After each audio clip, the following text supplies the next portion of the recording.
بھارت نواز policies کے حوالے سے یا مبینہ بھارت نواز پالیسیز کے حوالے سے آپ نے کہا کہ کیا ایشورنس حاصل کی گئی ہے موجودہ حکومت کی جانب سے بھارت کی طرف سے آن کشمیر ایشو؟ سر چھوٹا منہ بڑی بات، لیکن اگر آپ کو یاد دلاؤں، میں نے اس پر ٹھیک ٹھاک پروگرامز پچھلے چینل میں اور اس سے پچھلے چینل میں بھی داغے تھے، جس کا مجھے ریپرکشن بھی بھگتنا پڑا تھا، اور بہت لمبی ایک تفصیل ہے، اگر میں جاؤں گا تو اس میں معاملات گڑبڑیشن کا شکار ہو جائیں گے۔ مختصر احوال یہ کہ سر سجن جندال کو مری کی چوٹیوں پر لے کر کے اور اس سے راز و نیاز کرنے والی نون لیگ کی قیادت تھی، نہ کہ عمران خان۔ مودی کو سرپرائز وزٹ کے نام پر پاکستان میں ریسیو کرنے والے نواز شریف صاحب تھے، نہ کہ عمران خان، نہ کہ اس وقت کی اسٹیبلشمنٹ، نہ کہ کوئی اور۔ سر یہ مثال تو بہت پہلے سیٹ کر دی گئی تھی پاکستان مسلم لیگ نواز کی قیادت کی جانب سے، اس کو تو صرف یہ فٹ سٹیپس کو فالو کر رہے ہیں، اگر کر رہے ہیں تو۔ مجھے آپ یہ بتائیں کہ جب نواز شریف صاحب ایک آبرو مندانہ انڈیا کے ساتھ ڈپلومیسی کے ذریعے حالات نارملائز کر رہے تھے تو انہیں کہا گیا مودی کا یار ہے۔ ہمارے دور میں تو بھارت کو یہ جرت نہیں ہوئی کہ وہ کشمیر کو انیکس کر لے، ہمارے دور میں تو بھارت کو یہ جرت نہیں ہوئی تھی کہ وہ پاکستان کی جو کشمیر کے حوالے سے تحفظات ہیں انہیں جوتی کے نیچے رون ڈالے۔ ہم نے ایک آبرو مندانہ ڈپلومیسی کی۔ بھارت کے وزیر اعظم چاہے وہ اٹل بہاری واجپئی تھے یا وہ نریندر مودی تھے، وہ پاکستان چل کر آئے۔ آپ مجھے بتائیے کہ میں اگر آپ کے گھر چل کے آتا ہوں، اس میں آپ کی عزت ہے، یا میں آپ کو کسی جگہ اور بلاتا ہوں ملنے کے لیے، اس میں آپ کی عزت ہے؟ اگر بھارت کے وزیر اعظم خود چل کے پاکستان آ رہے تھے تو یہ پاکستان کے لیے ایک بہت آبرو مندانہ سفارتکاری کا ثبوت تھا۔ اب ان کی حالت کیا ہے کہ اسمبلی میں کھڑے ہو کے ایک ایٹمی طاقت کا وزیر اعظم فرماتا ہے جی میں فون کرتا ہوں، میرا فون کوئی نہیں سنتا۔ اب یہ منتیں کر رہے ہیں کہ ہمیں کسی تیسرے ملک کے اندر اپنے کسی نمائندے سے بٹھا کے بات چیت کرا لو۔ پھر ہم نے سنا ایک بڑے نسیم حجازی کے ناولوں کے کردار کی مانند حضرت مولانا مفتی عمران نیازی صاحب جو قومی حمیت کا لیکچر دیا کرتے تھے، جو بتاتے تھے قومی غیرت کیا ہوتی ہے۔ اب ہمیں بتائیں کہ یہ کون سا طرز سفارتکاری ہے کہ ایک طرف تو آپ ہمیں 4 دن پہلے لیکچر دے رہے تھے کہ مودی ہٹلر ہے، اس کی ہندوتوا نے مسلمانوں کو تباہ کر دیا اور میں پوری دنیا میں اس کا چہرہ جو ہے وہ چاک کروں گا، پردہ اس سے۔ اب یکا یک کیا ہوا ہے کہ آپ ایک دم یہ کہہ رہے ہیں کہ بھارت سے ہم نے کپاس بھی منگانی ہے، چینی بھی منگانی ہے اور ہر چیز کو نارملائز کرنا ہے۔ یہ تو اسی طرح ہے جیسے حفیظ شیخ صاحب کے لیے 3 دن پہلے آپ کہہ رہے تھے بہت قابل آدمی ہیں، ہم نے ان کو برقرار رکھنا ہے، 3 دن کے بعد اچانک کہا یہ تو مہنگائی کے ذمہ دار ہے۔ لیکن سر محض 24 گھنٹوں کے اندر یہ کپاس اور چینی والے معاملے پہ بھی تو یو ٹرن لے لیا گیا۔ جی وہ اسی لیے کہ جب اپوزیشن نے اس کے اوپر شدید رد عمل دیا اور عوام کی طرف سے شدید رد عمل آیا تو اس کے دباؤ کے نتیجے میں انہوں نے واپس لیا۔ ورنہ آپ یہ دیکھیے کہ وزیر تجارت کون ہے آج پاکستان میں؟ عمران نیازی صاحب ہیں۔ وہ سمری کس کی منظوری کے ساتھ کابینہ میں پیش ہوئی؟ عمران صاحب کی منظوری کے ساتھ ہوئی، جو اس میں 2 سطح کی منظوری چاہیے ہوتی ہے۔ ایک وزیر اپنے متعلقہ وزارت کی سمری کو پیش کرنے کی اجازت دیتا ہے، اور دوسرا پھر وزیر اعظم کیبنٹ کے ایجنڈے کو اپروو کرتا ہے کہ اس چیز کو کیبنٹ کے ایجنڈے میں لے آؤ۔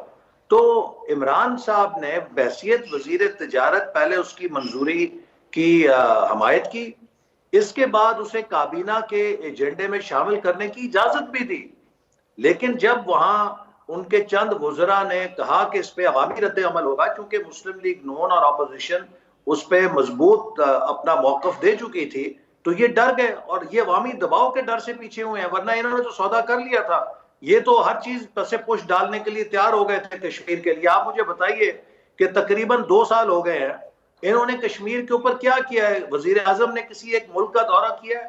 وزیر خارجہ نے کسی ایک ملک کا دورہ کیا ہے کہ جہاں پر جا کے کشمیر کے حوالے سے سفارتکاری کی ہو؟ یہ تو بس ایک یو این کی تقریر کر کے ہاتھ پہ ہاتھ رکھ کے بیٹھے ہیں۔ وہ یو این تو ایک قسم کا ہائیڈ پارک ہے جہاں پہ ہر کوئی جا کے تقریر کر لیتا ہے، لیکن اس کے بعد تو اس کا کوئی عملی فائدہ نہیں ہوتا۔ جو فائدہ ہوتا ہے وہ سفارتکاری میں آپ کو ڈپلومیسی کرنی پڑتی ہے، آپ کو ممالک کو اپنا ہمنوا بنانا پڑتا ہے، آپ کو مختلف فورمز پہ جا کے لابنگ کرنی پڑتی ہے.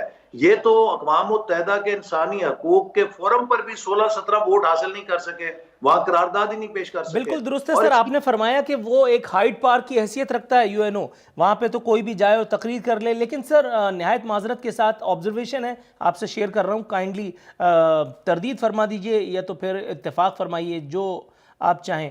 نواز شریف صاحب بھی وہاں تقریر کی حسرت پوری کرنے گئے تھے اور اس پوری تقریر میں انہوں نے کہیں کلبھوشن کا نام تک نہیں لیا. اس کے مقابلے میں عمران خان صاحب کو ایک تقریر کرنے کا موقع ملا جس کا خمیازہ ہم آج تک کسی نہ کسی صورت میں بھگت ہی رہے ہیں. سر نواز شریف صاحب نے کلبھوشن کا نام کیوں نہیں لیا تھا؟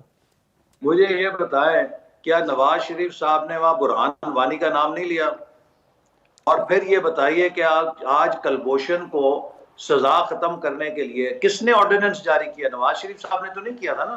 یہ تو عمران حکومت ہے جس نے این آر او دینے کی کوشش کی کلبھوشن کو بھی, اور وہ پھر پکڑے گئے, اس کے اوپر اپوزیشن نے شور مچا دیا تو پھر یہ بولڈ ہو گئے اس کے اوپر. ورنہ انہوں نے تو کلبھوشن کے نام کے ساتھ اس کو خصوصی سہولت دینے کے لیے آرڈیننس جاری کیا تھا.